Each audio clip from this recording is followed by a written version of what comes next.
Olá, tudo bem? Bem-vindo ao canal Viver de Renda. Deixe seu like, compartilhe com os amigos, se inscreva no canal, nos siga também no Instagram Viver de Renda Canal. Meu nome é Clóvis Faleiro, consultor de empresas, administrador e investidor na Bolsa desde 2006. Estamos fazendo nosso resumo semanal sobre a Oi e falando sobre as notícias, os fatos mais relevantes que aconteceram nos últimos dias. Em especial, estamos focando esse resumo falando exatamente sobre uma entrevista do CEO da empresa, Rodrigo Abreu, sobre os principais pontos que ele julga interessante nessa trajetória da recuperação judicial da Oi, a partir inclusive do plano de aditamento.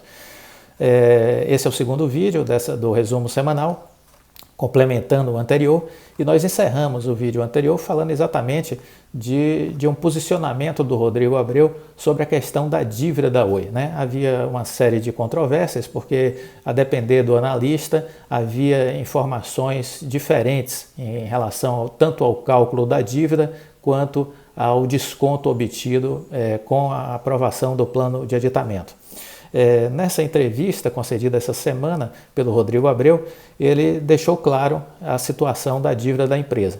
Em primeiro lugar, ele chamou a atenção que uma boa parte da dívida da Oi está em dólar, né? Mas, por outro lado, é uma dívida de longo prazo, ok? Então, é uma dívida, uma boa parte dessa dívida é uma dívida em dólar, mas é uma dívida de longo prazo. Então, ele deixou claro para os investidores, para quem estava assistindo, que essa gestão da dívida em dólar da Oi é uma gestão que está sendo feita com absoluta tranquilidade, com muita calma, né?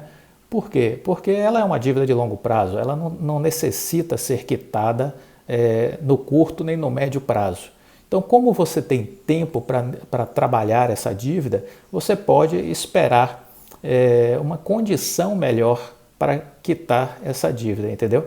Então você tem a possibilidade de fazer uma negociação ao longo do tempo com juros menores, você pode buscar o momento adequado para fazer uma definição de valor, porque nesse momento o câmbio está estressado, o dólar está muito alto. Então, não é um momento adequado para você fazer uma quitação em dívida em dólar. Há uma tendência futura, obviamente, da economia se ajustando no Brasil, de condições macroeconômicas mais favoráveis, há uma tendência de uma queda do dólar, e isso tudo beneficia essa dívida de longo prazo.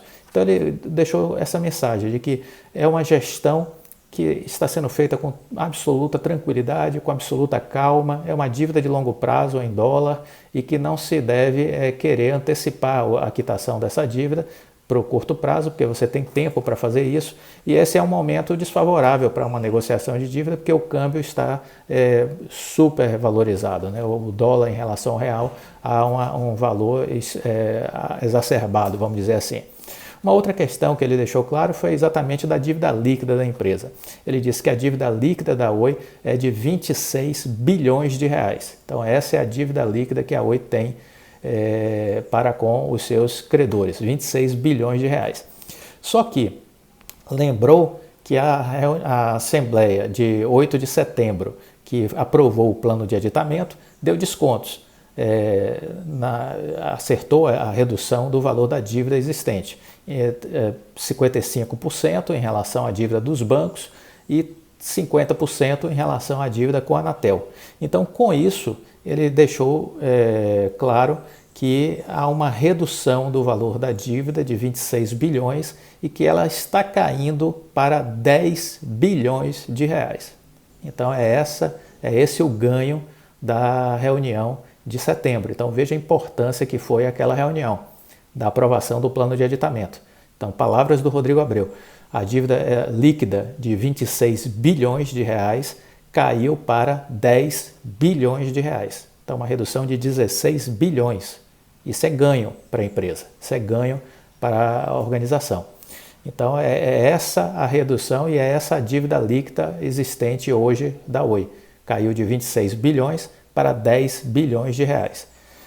Isso é uma notícia positiva, porque isso vai acabar resultando numa agregação de valor ao estarmos aí fazendo uma conjunção, né, dos movimentos de entrada de recursos com a venda dos ativos, que vão ser aí na ordem de 17 a 20 bilhões, e uma redução de dívida, que saiu de 26 bilhões para 10. Então, essa é uma equação que a gente precisa ter em mente.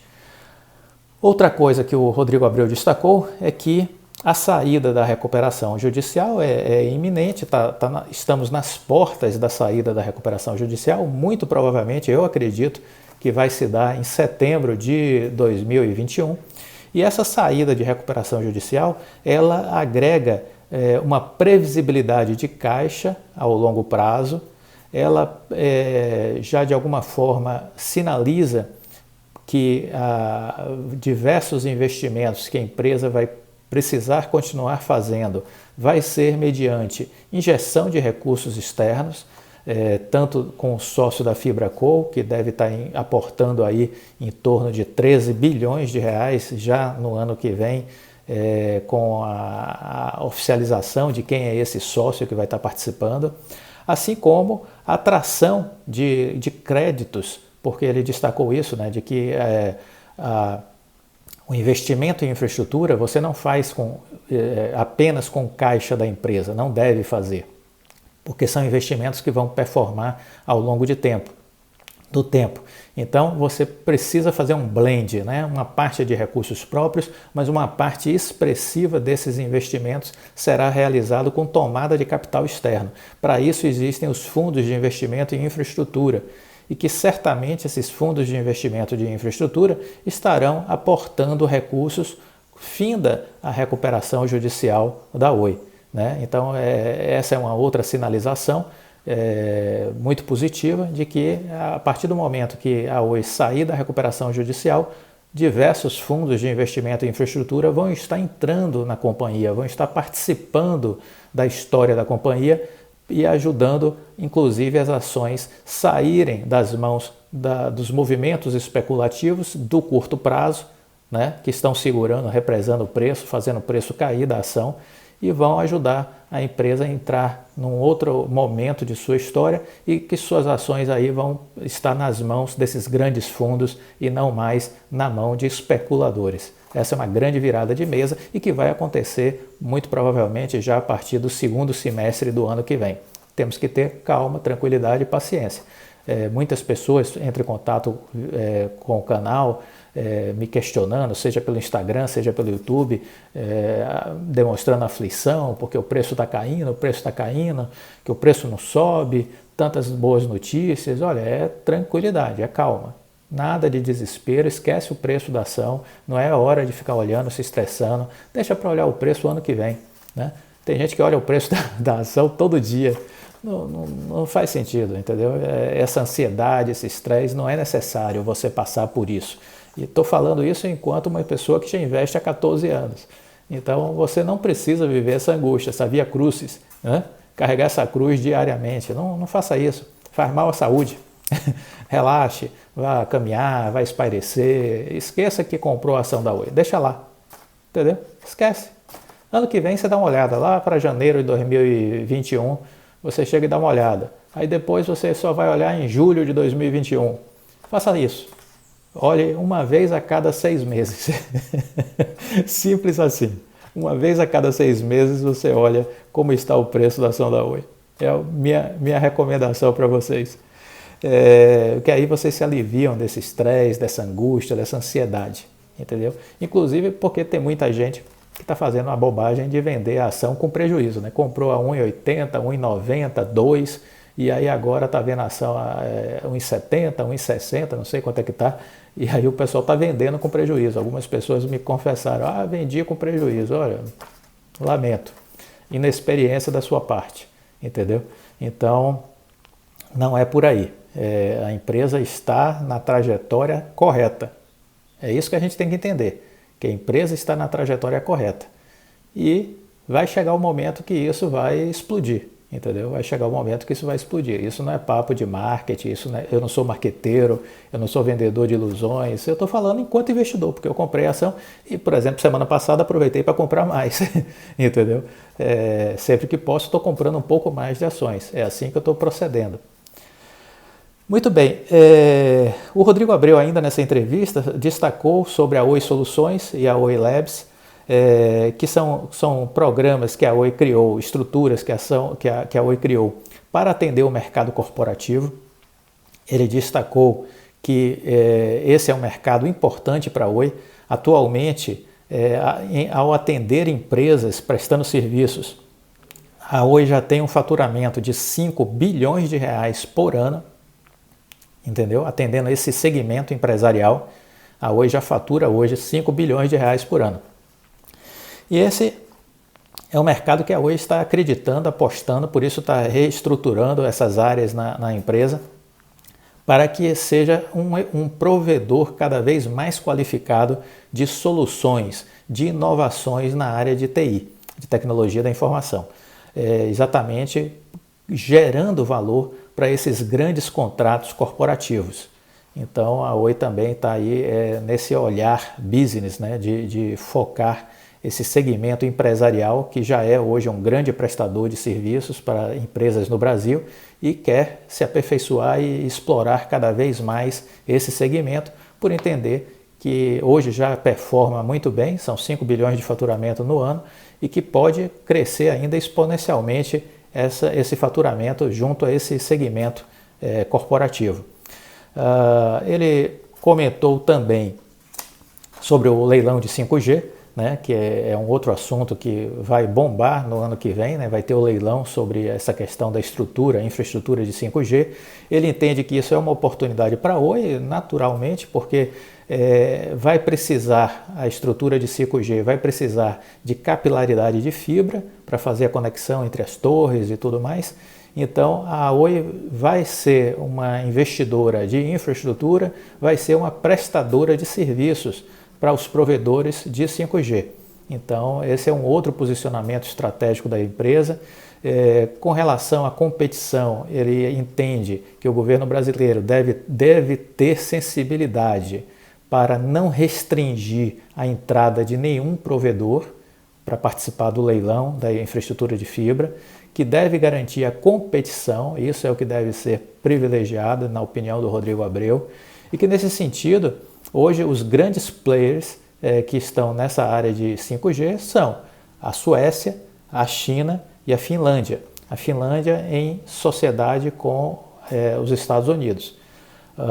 São os 3 grandes players nessa área, são os 3 maiores provedores de tecnologia de 5G e o Brasil já opera, atualmente as operadoras que estão trabalhando com 5G já operam com os provedores de tecnologia chinesa, é importante saber isso. Não, já está dentro do Brasil esses provedores de tecnologia chinesa.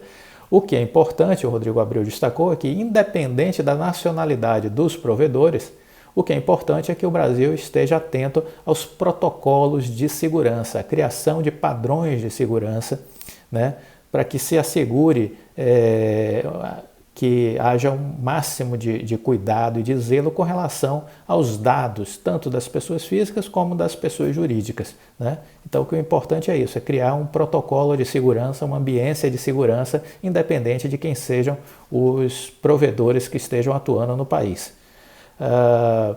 O Rodrigo Abreu também deu um destaque especial à questão da reforma tributária, chamando a atenção de uma aberração que existe em relação à tributação do setor de telecomunicações, né? 47% é a carga tributária sobre o setor de telecomunicações. Ele colocou, né, de que, embora o país esteja aí numa situação de redução de carga tributária por conta da crise, né, em termos nominais,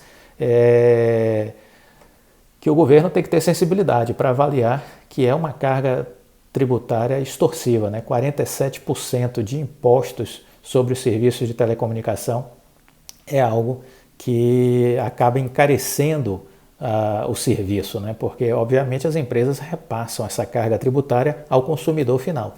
Então, que isso passa também, ele agora assumiu a presidência do sindicato patronal, né, das empresas dessa área de telecom, e é uma agenda também que ele está tendo no Congresso Nacional, de tentar influenciar o governo federal, os governos estaduais, porque muito desse imposto também é de ICMS,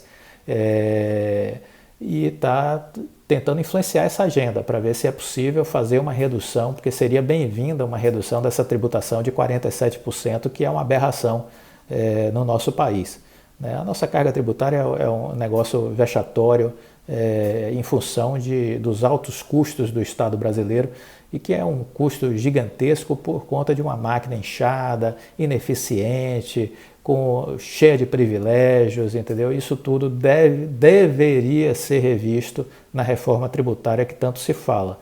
Mas eu confesso que sou meio pessimista com relação a essa reforma tributária, porque eu não estou vendo a participação da sociedade. Eu não estou vendo a sociedade liderando essa discussão. Então, se não há esse assunto, se esse assunto não está presente nas redes sociais, né, nas interações da sociedade, né, seja do meio empresarial, da sociedade civil organizada, da população como um todo, se isso não está fazendo parte da agenda do povo brasileiro, isso está nas mãos dos políticos. E aí o que vai sair é um Frankenstein. Vai ser um negócio horroroso e que não vai resolver o problema do Brasil. É isso que eu estou vendo. Então, enfim, vamos esperar que eu seja surpreendido. Mas de onde menos se espera, daí mesmo é que não sai nada, entendeu? Foi o que eu aprendi na minha vida. Para finalizar, o Rodrigo Abreu, nessa entrevista, ele destacou que no curto prazo a gente está sujeito, em relação às ações da Oi, a uma volatilidade por causa dos eventos. Então é uma empresa que a ação vai repercutir para cima ou para baixo, conforme os eventos que forem acontecendo, mas que é importante o investidor ter claro que no longo prazo existe um grande potencial de valorização. No longo prazo existe um grande potencial de valorização.